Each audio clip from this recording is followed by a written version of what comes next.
Deuteronomy 34:1.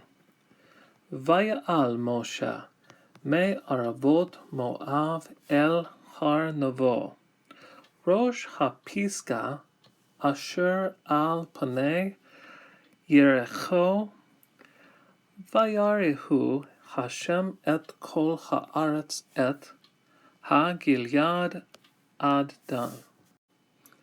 Translation: Moses, he went up from the plains of Moab to the mountain of Nebo, head of Pisgah, which was upon before Jericho. Upon before is sort of an idiom, and we would just say across from. The Lord showed him all the land, the Gilead unto Dan.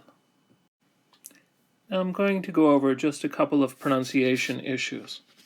First of all, you'll notice that the major punctuation of the sentence in the middle is the etnachta or etnach, and at the end of the sentence is the sof posik and the saluk.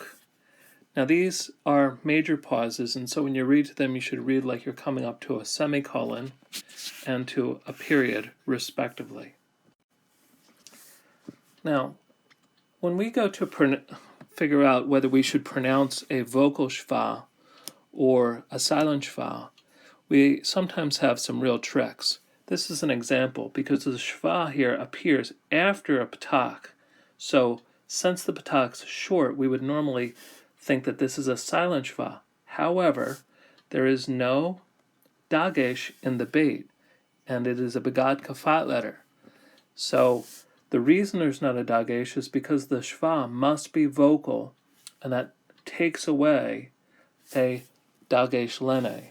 Therefore, we would pronounce this word with a vocal shva, me aravot. One other issue to think of for the moment, and this is the divine name. Now, we call this the tetragrammaton, named after the 4 letters. And this was such a sacred name that to pronounce it in antiquity would be like walking into the Holy of Holies. So rather than pronounce it, a substitute word, my Lord, was used in synagogue reading, Adonai.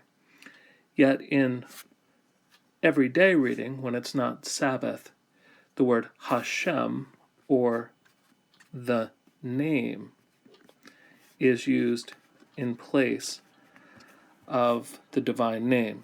So when I come to this word in our work, reading out loud, we'll say Hashem, the name, which represents the divine name of the God of Israel.